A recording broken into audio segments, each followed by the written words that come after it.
बहू की विदाई। एक दिन मैं सुबह धूप में अखबार पढ़ रहा था। पत्नी चाय देकर वापस मुड़ी तो डोरबेल बज गई। पत्नी ने दरवाज़ा खोला। उसकी बहन यानी हमारी छोटी साली आई थी। दीदी को नमस्ते किया तो मुझ पर नज़र पड़ गई। सीधी भागकर आई और मेरी गले में बाहें डाल दी। जीजा जी, क्या कमाल दिखते हैं आप। मेरी सारी सहेलियां आपकी फ़ैन है। दरअसल मेरी एक कहानी को पुरस्कार मिला था। मुझसे ज़्यादा वो खुश थी। पत्नी 2 चाय और ले आई। मैंने उससे कहा, अच्छा अब बैठो चाय पियो। चाय पीते हुए पूछने लगी, जीजा जी, मैंने जो कहानी पूरी करने को दी थी पूरी कर दी ना। कर दी भाई, कर दी। पहले चाय पियो। अभी आई हो, फ्रेश हो लो। दरअसल उसने एक दृश्य लिख कर दिया था और वो चाहती थी कि मैं उसकी आगे की कहानी लिखूं। दृश्य कुछ इस तरह था। एक पिता अपनी बेटी को विदा कर रहा है। बेटी से लिपट कर रोने के बाद संपन्न समधी जी की ओर हाथ बढ़ाकर जोड़कर खड़ा हो जाता है। कहता है, समधी जी, मेरी बेटी को खुश ना दे सको तो थोड़ा जहर दे देना, वो दुख नहीं सह पाएगी। समधी जी अकड़ कर कहते हैं, हाँ ठीक है, लेकिन मेरी बात याद रखना। जी हुजूर। यह कहकर बाप समधी जी के कदमों में गिर जाता है, लेकिन तब तक समधी जी कार में बैठकर चले जाते हैं। इसकी आगे कहानी मुझे लिखनी थी। नाश्ता बगैर करके हम बैठे थे। मैंने वो कहानी उसे दी। पत्नी ने कहा, जोर से पढ़ो, मैं भी तो सुनूं। उसने पढ़ना शुरू किया। पहले मैंने सभी पात्रों को नाम दिए। बेटी का पिता दीनानाथ, बेटी का ससुर द्वारका प्रसाद, बेटी लाली, दामाद का पति मुकेश। बेटी का पिता उठ नहीं पाता। इस सदमे में उसे दिल का दौरा पड़ जाता है कि समधी जी की मांग कैसे पूरा करूंगा। उसे अस्पताल पहुंचा दिया जाता है। उधर द्वारका प्रसाद अपने घर में अपना फरमान सबको सुना देते हैं कि जब तक वो दीनानाथ 10 लाख का इंतजाम न कर दे, बहू कहीं नहीं जाएगी। कोई उनका विरोध नहीं कर सकता। बेटा मुकेश पढ़ा लिखा समझदार है, लेकिन पिता तो पिता है। पिता के विरुद्ध कैसे जाए। उधर सभी परेशान हैं, कैसे बेटी को खबर पहुंचाएं। किसी में हिम्मत नहीं है बेटी के ससुर द्वारका प्रसाद से बात करने की। जैसे तैसे भाई उनको फोन करता है और बताता है कि पिताजी को दिल का दौरा पड़ा है। और दूसरी तरफ से दाहड़ सुनाई देती है। मुझे पता था बुढ़ा ऐसा ही कुछ नाटक करेगा। और हाँ, अपनी बहन को कुछ भी बताया तो हमेशा के लिए तुम्हारे पास भेज दूंगा। चलो रखो फोन, भाई को कुछ नहीं सोचता। आखिरी उम्मीद बाकी है, उसका बहनोई मुकेश। वो उसे फ़ोन करता है और सब कुछ बता देता है। उसका बहनोई उसे कहता है, तुम घबराओ मत, ईश्वर पर भरोसा रखो, सब ठीक हो जाएगा। डॉक्टर मुकेश का परिचित है, वही उसकी इलाज की पूरी व्यवस्था कर देता है, लेकिन अपनी पत्नी को कुछ न बताने की सलाह देता है। भाई मुझे दिल से संतुष्ट हो जाता है। 2 दिन बाद मुकेश पिता से बात करने की हिम्मत जुटाता है और कहता है, पिताजी, लाली के पिता अस्पताल में हैं, उसे भेज दीजिए। लेकिन पिता गरजते हैं, नालायक, मैंने तेरी पढ़ाई पर इतना खर्च किया, वो कौन चुकाएगा। पिताजी, मैं दे दूंगा आपकी पाई पाई। इतना सुनते ही द्वारका प्रसाद आपे से बाहर हो गए। बेटे पर हाथ उठाया, नालायक। लेकिन संतुलन बिगड़ जाने के कारण धड़ाम से जमीन पर गिर गए। सभी दौड़े दौड़े इकट्ठा हो गए। किसी में हिम्मत नहीं थी कि उनको उठा सके। सास तो खुद उठ जाए, यही काफ़ी था। उनका दर्द बहू से न देखा गया। उसने पति से कहा कि ऑटो लेकर आए। साड़ी का पहलू कमर में खोसकर ससुर को उठाने में मदद करने को चली।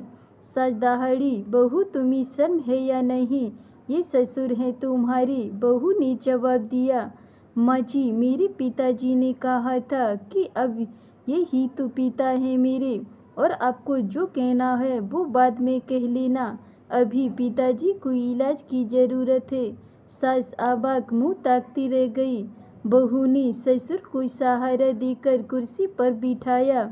तब तक बेटा ऑटो ले आया। दोनों ने मिलकर पिता को ऑटो में बिठाया। लाली ने अपने पति से कहा कि वो हॉस्पिटल पहुंचे और इलाज की व्यवस्था करे। खुद ससुर को सहारा देकर ऑटो में बैठ गई और हिम्मत बढ़ाती रही। पिताजी घबराइए नहीं, हम हैं ना, सब ठीक हो जाएगा। ससुर ने कहा, बहू तुम जो कर रही हो ठीक नहीं है, लोग क्या कहेंगे। लाली ने कहा, पिताजी लोग कुछ नहीं कहेंगे, आप परेशान ना हो। अब आपको जो कहना हो ठीक होने के बाद कह लेना। अभी आपका इलाज जरूरी है। हॉस्पिटल पहुंचकर डॉक्टर ने प्राइवेट वार्ड में भर्ती कर लिया। इलाज शुरू हो गया। दर्द महसूस ना हो इसलिए नींद की दवा दे दी गई। 4 दिन बहू ने नर्स बनकर सेवा की। हर समय ससुर के पास उपस्थित रही। खुद अपने हाथों से पानी पिलाया, दवा दी। जब वो पूछती, पिताजी दर्द तो नहीं है, ससुर साहब दर्द भूल जाते। सास तो थोड़ी देर को आती और हालचाल पूछकर वापस चली जाती। शाम को उसका पति मुकेश भी काम से लौट आता और उसका साथ देता। 4-5 दिनों में बेटी और बहू की सेवा से ठीक हो गए। हड्डी नहीं टूटी थी, सिर्फ मांस फट गया था।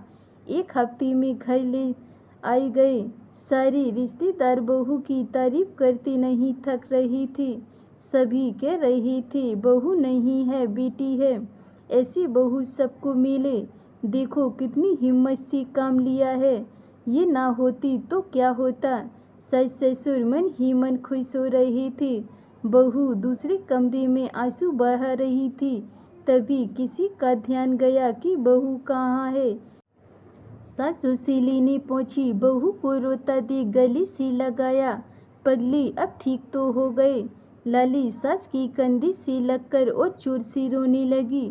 माँ जी वही कहना चाहती थी कि उसके पिता को उसी दिन दिल का दौरा पड़ा था।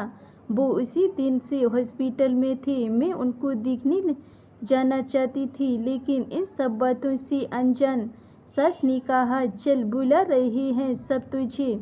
बहू ने आंसू पोंछे। सास के साथ हॉल में पहुंची। तभी लाली के पिता आ गए। बेटी का सहारा लिए लाली दौड़कर पिता से लिपटकर रोने लगी। पिताजी आप ठीक तो हैं?